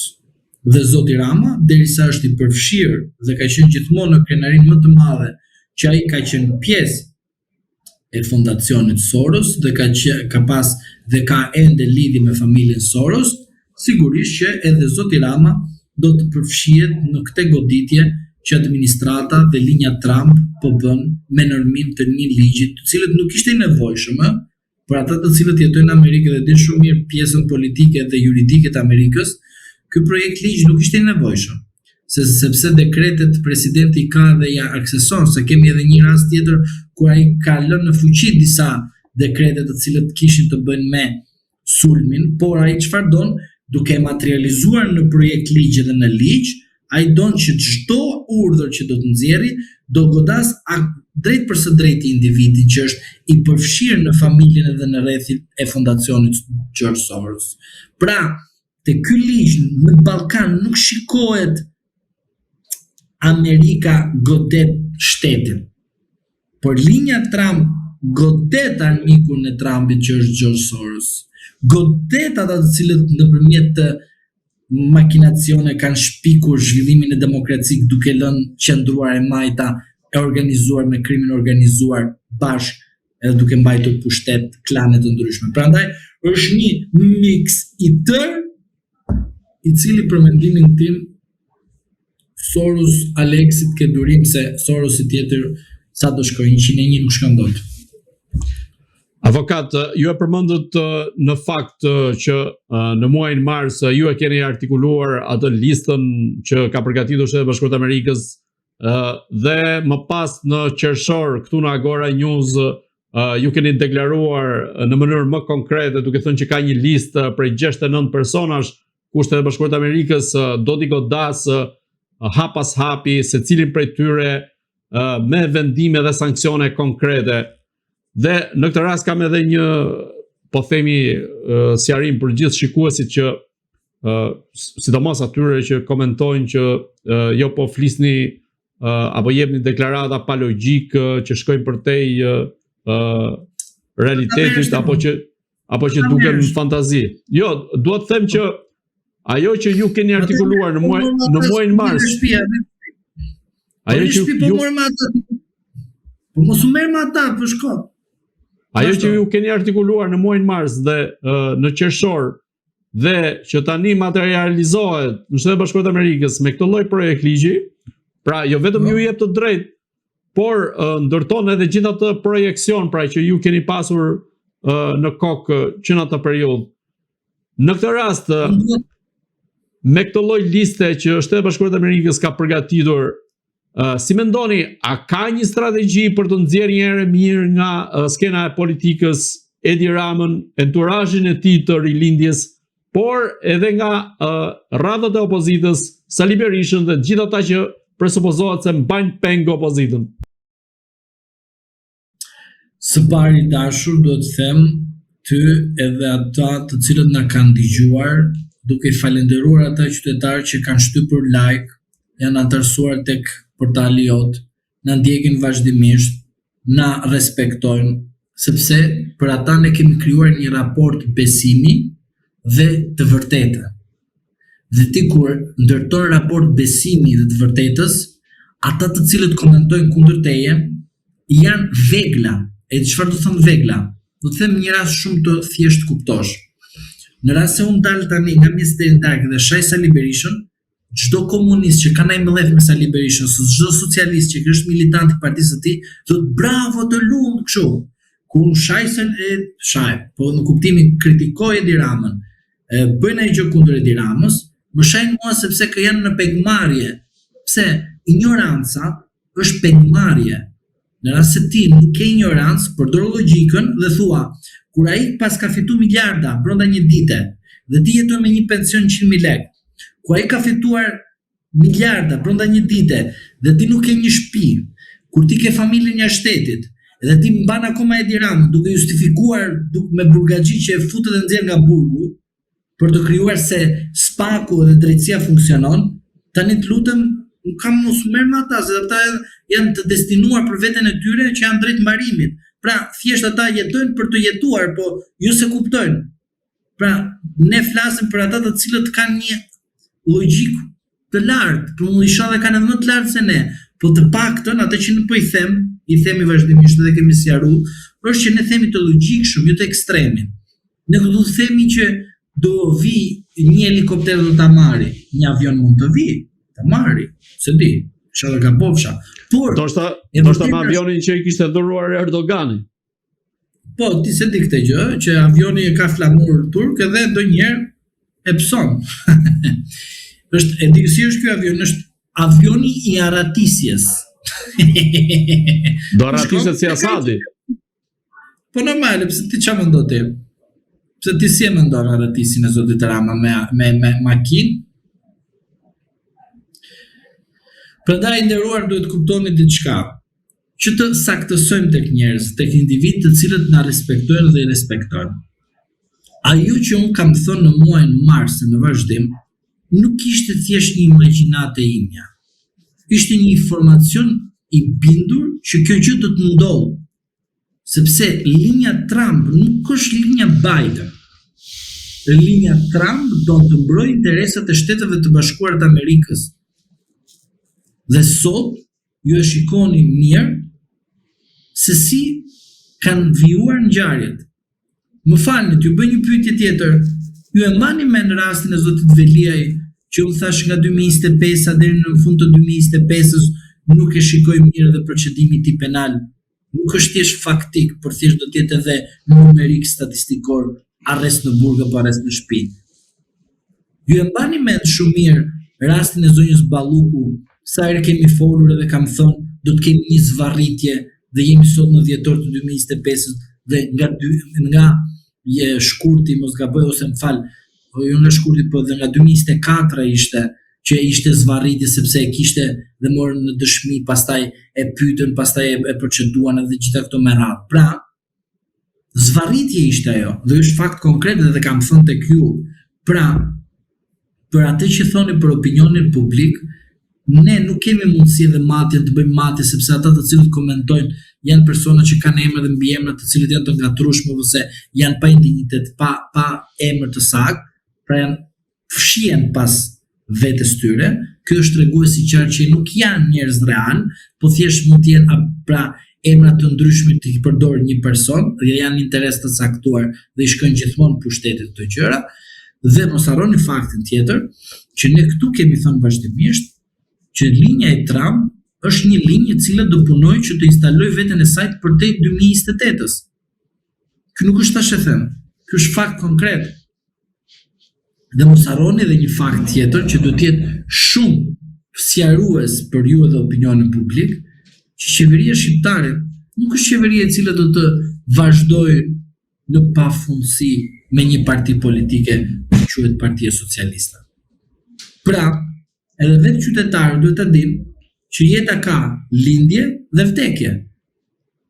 Edhe Partia Socialiste ka lindje dhe vdekje.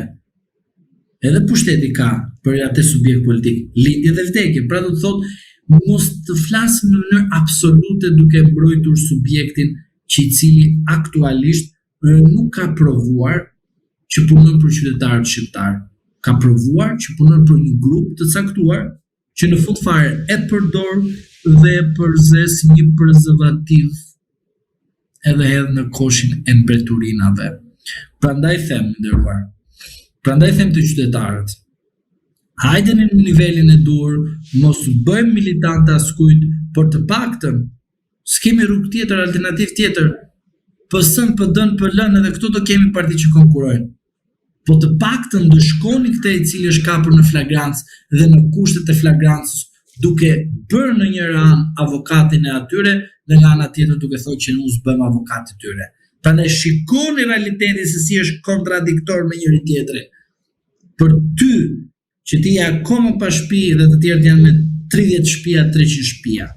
Për ty që ke çu fëmijët në emigracion dhe ti akoma voton Partinë Socialiste, sepse mendon që fajin e ka vetëm Saliu dhe çdo gjë faje ka aktiventit opozita, kundërkohë partia jote është kapur në flagrancë si bandë kriminale. Prandaj them, vjen një moment kur drejtësia triumfon, por nuk mbytet, por zhytet, por një ditë del në sipërfaqe.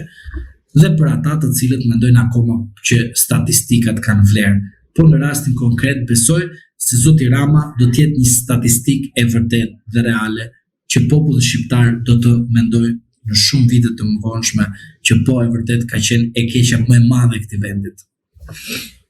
Avokat, të ndalemi pak te Partia Socialiste, për cilën ju keni deklaruar se do të përfundojë më keq se Partia Demokratike, dhe ndërkohë aktualisht flitet se ka zëra kundërshtues dhe është bërë një grup në Partinë Socialiste i cili është mbledhur së bashku kundër Edi Ramës, nisur nga skandalet që kanë shpërthyer në mazhorancën e tij dhe tashmë duket se po derdhet kupa dhe ata që kanë lidhje të hershme me Partinë Socialiste nuk mund ta durojnë një gjë të tillë dhe flitet se mund ta rrëzojnë Edi Ramën brenda Partisë Socialiste.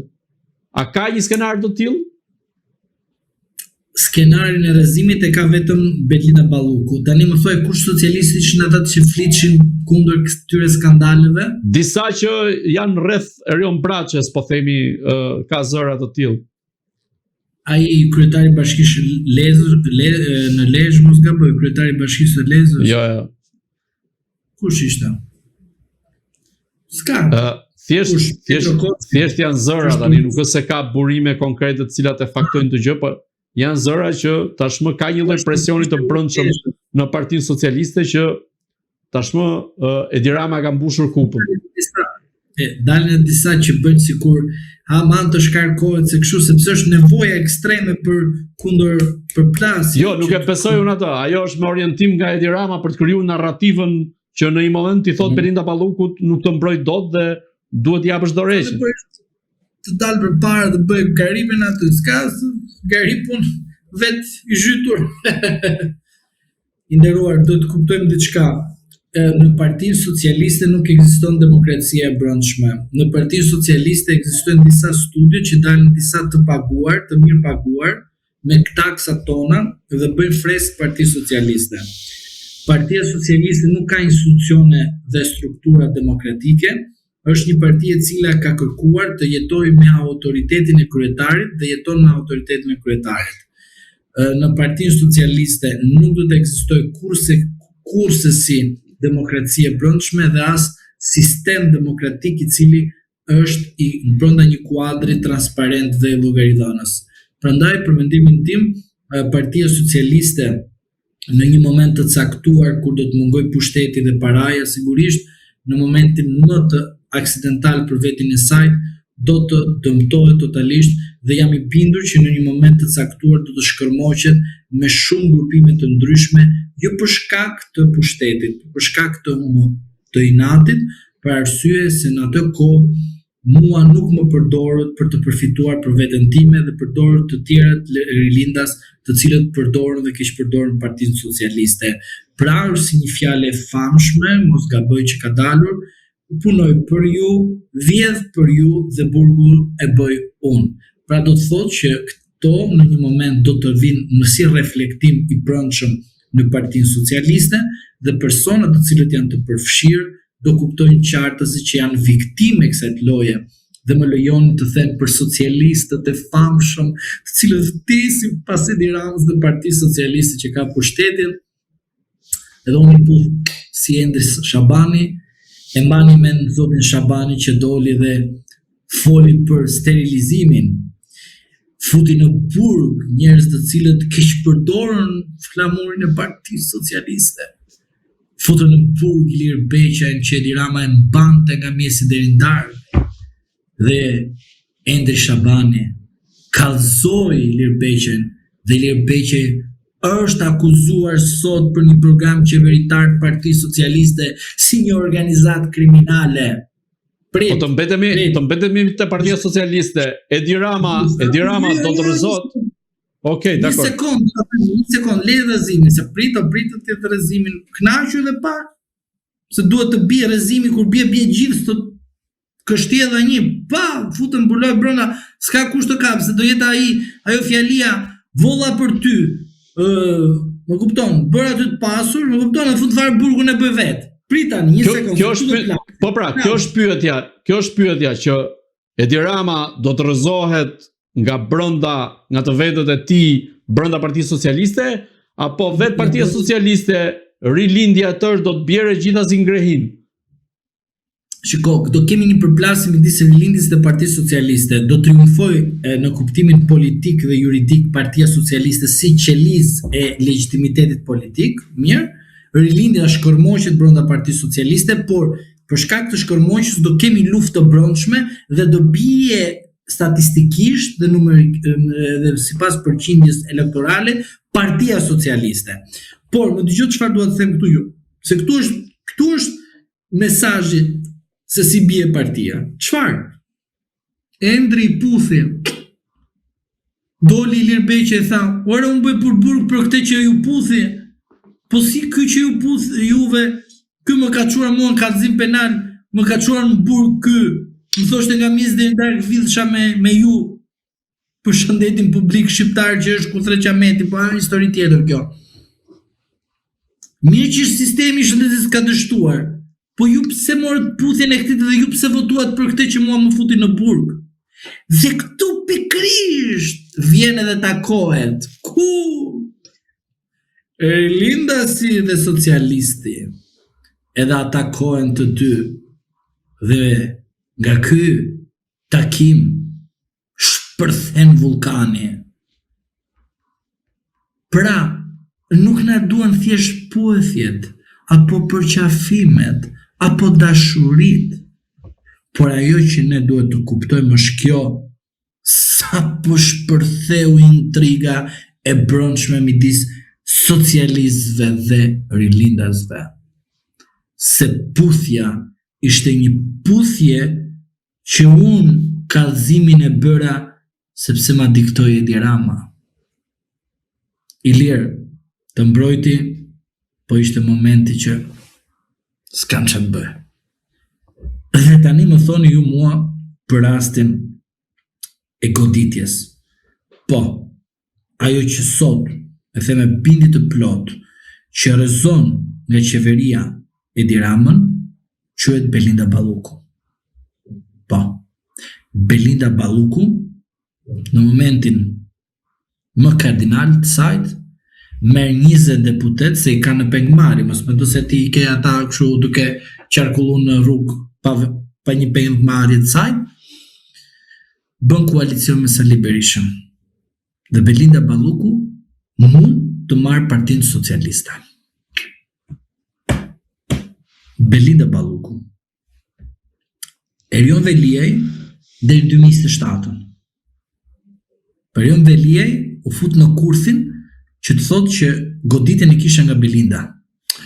Dhe nëse dia e kishte, se unë se di se s'ka për këto të fallë, trotuarët dhe korridorët thonë që ajo e bëri, po nuk e di, unë s'kam fakte, por e vërtetë është që politikanët tanë shanë nga mjes deri ndarkë dhe në fund fare arrin një marrëveshje. Dhe politika kërkon marrëveshjet, jam realist me ju, edhe ashtu e kam thënë gjithmonë, nuk shmangim kësaj gjëje. Por për mendimin tim, po Belinda të migjonte, unë do të thoja 20 me vete, pakt me Sali Berishën. Shpëtoj veten që mos bërë statistik. Avokat, unë të falenderoj për gjitha mendimet, opinionet dhe analizën tuaj këtu në Agora News.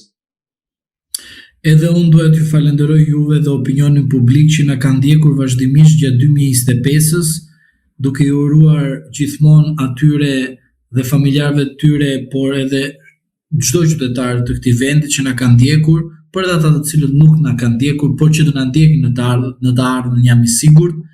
Një vit të mbar, uroj që 2026 të jetë një vit me shumë ngjarje të favorshme për çdo qytetar shqiptar. Gjithashtu turojmë edhe ata të cilët na kanë kritikuar, edhe ata të cilët na kanë sharë, sepse vërteta është që e arritëm qëllimin, cili ka qenë qëllimi, që të shikojmë që ne themi të vërtetën dhe reagimi i tyre ka qenë jo i drejtë. Dhe kur duke parë që nuk ka qenë i drejtë, do të thotë që diçka ke bërë në këtë shoqëri që ka ndërgjegjësuar të paktën disa individ të shpërthejnë, po në mënyrë të komanduar të kuptojnë që ignoranca kurohet, por si kurohet ignoranca, duke ditur, pra duke mësuar, duke punuar dhe duke përpunuar logjikën, jo mlefin dhe jo emocionin. Dhe duke qenë në këto kushte, unë dua të falenderoj nga 1 janar 2025 deri në 31 dhjetor 2025 të gjithë ata të cilët gjatë gjithë kësaj kohe më kanë mbështetur me like, më kanë komentuar dhe gjithmonë kanë qenë dëgjues të heshtur, sepse as kanë bërë like, por as kanë komentuar, mjafton thjesht se kanë parë videot tona të cilët i kemi publikuar. Gjithashtu dua të uroj edhe ty dhe familjen tënde, edhe portalin dhe suksese për ty dhe familjen tënde dhe shëndet, por edhe suksese në portalin Agora News, që të vazhdoj dhe 2025-ën me fuqi maksimale, sepse ngjarjet do të jenë kaq shumë të mëdha se sa do duhet të dalim vazhdimisht në portale dhe përveç kësaj duhet dalim në YouTube. Gjithashtu duhet të falenderoj qytetarët të cilët më kanë ndjekur përmes portalit tënd dhe më kanë thënë të kam parë në YouTube.